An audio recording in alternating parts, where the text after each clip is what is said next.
Today is the first Monday in October. That means the new Supreme Court session kicked off. And of course, there are only 8 justices on the bench until a new justice is confirmed.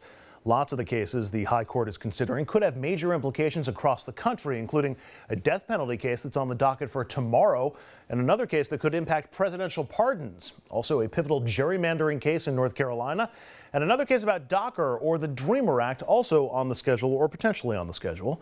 Joining us now, Pace University constitutional law professor Emily Gold-Waldman. And Emily, let me start with the trend. We've seen 8 members on the court before, most recently in 2016. Right. We saw the end of one session and the beginning of another session. Lots of consensus on the court that year. Then Neil Gorsuch joined the court and it veered further to the right. It's a different group of 8 this go round, at least to start the session, but would you expect the same kind of behavior? Let's try to find consensus cases here. Yes. So for the most part, I would say I do expect a lot of similarities. I think once again, they're going to try to find consensus. I think maybe sometimes that will lead to narrower decisions that more of them can sign on to. I think it might also even influence the scheduling. So for example, if there's a case where it really seems like they might be split, maybe they would put that off until later. One of the key differences, though, is when it was a 4-4 split the last time, if you think about who was in each group before, Kennedy was still on the court. So he was part of the group of 4 that are known as the more ideologically conservative. Because you had Kennedy, Kennedy sometimes would swing left. So you had the potential sometimes for a 5-3 decision sort of that pointed left. And we saw that, I think, most notably with the big abortion case, the Texas abortion case. But it'll be a sharper divide now? Yeah, this time we don't have that. It's really 4 and 4, and Roberts maybe could occasionally swing, but not as much as Kennedy did, not on those hot button social issues. Once Neil Gorsuch joined the court, it did veer somewhat to the right, and one has to assume whether it's going to be Brett Kavanaugh or somebody else that comes from the White House, another reliably conservative vote. Yes. So that could very well tip the balance or change the direction of this court. Absolutely. I always assumed that that would happen. Once Kennedy announced that he was retiring, right then and there, I think it was pretty clear that we were going to see a rightward shift, because whoever got nominated to replace Kennedy was going to be probably significantly to the right of Kennedy, to the point where Roberts would become the new swing voter.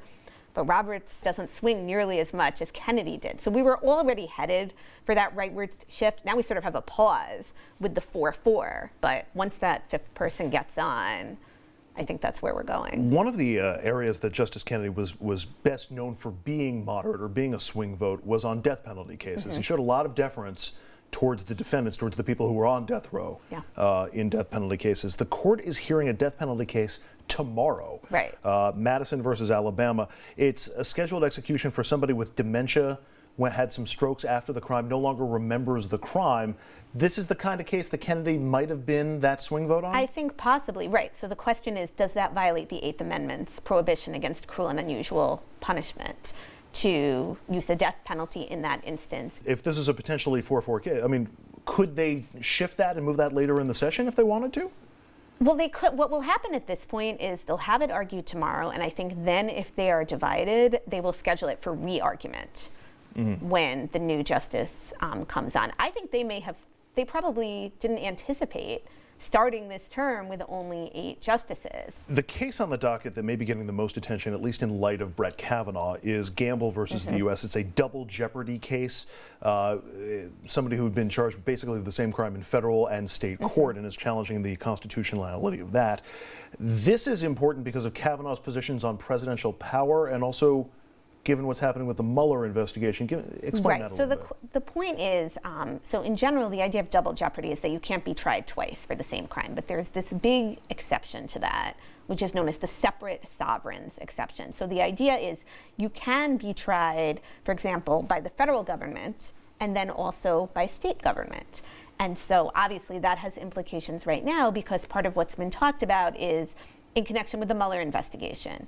There is the potential for there to be federal charges, but also state charges. And so one of the things that people have pointed out is even if there's a pardon, that might still leave room for state charges. So the pardon would be on the federal charges. And so then there's a question of if the interpretation of double jeopardy is changed so that, once you've been tried in federal court, you can't be retried in state court, then that raises questions for, well, does that mean if you're pardoned, on the federal crimes. You can't be tried in state court for the same crimes. Is there any way to know going into a case like that one whether the ruling is going to impact every opportunity or every possibility of double jeopardy? Because a lot of times the court comes down with very specific rulings that say this is really only impacting this very specific case. I think that could definitely happen here. There is no way to know ahead of time how narrowly or how broadly they'll draw it, but I think in particular, if they're looking to get a majority, it hasn't been scheduled for argument. So by the time it gets argued, maybe there already will be 9 justices. But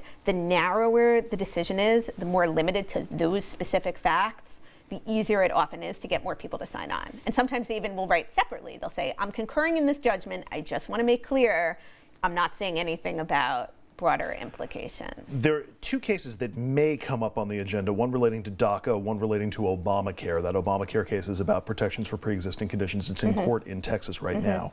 Those potentially could get on the docket this year. Those could. There are a lot of things that I think potentially could get on the docket, both in terms of cert petitions that they haven't acted on yet, and things that aren't even ready for cert petition yet, but are making their way through the lower courts, like DACA. So we're not up to an actual cert petition yet. But there are challenges to DACA on both sides right now. Some trying to strike it down as unconstitutional, some trying to say it would be unconstitutional to get rid of it now because people are counting on it. So I've been thinking, in a way, I think it's possible that the most significant case of this term isn't even on the docket yet. I think something's going to come this year, and I don't know if it'll be DACA, abortion, something with the Mueller probe. Something's going to happen. Because right now the docket's actually somewhat tame. We don't have a huge blockbuster case yet. Anything that you saw from the Kavanaugh hearings that would make you think that partisanship or politics won't be involved in those cases? The hearing itself definitely had partisan overtones. I think both in some of the remarks that he made, right, when he came in and said, this is the Democrats acting badly, this is revenge for the Clintons. So he introduced that theme, and you definitely saw the questioners, the senators, picking that up as well. And I think, it really is a shame, I think, if this country starts to think of the Supreme Court as just another political institution. I would hate to see that. I'm kind of hoping that we're going to see cases this year where there are some unexpected alliances. It's not just, the liberal justice is here, all the conservative, or unanimous decisions, so that people don't feel it's all political. How the court is viewed may be the biggest victim of the Kavanaugh process that we've seen so far. Professor Emily Gold Waldman, con law professor at Pace University, thanks so much. Really appreciate it. Thanks for having me. We'll take a quick break. When we come back, the deadliest mass shooting in American history happened exactly 1 year ago today. We've seen a lot of talk about gun control in Washington since the tragedy in Las Vegas, but very little action. We'll look at the politics behind it all and whether this issue will move the needle in November.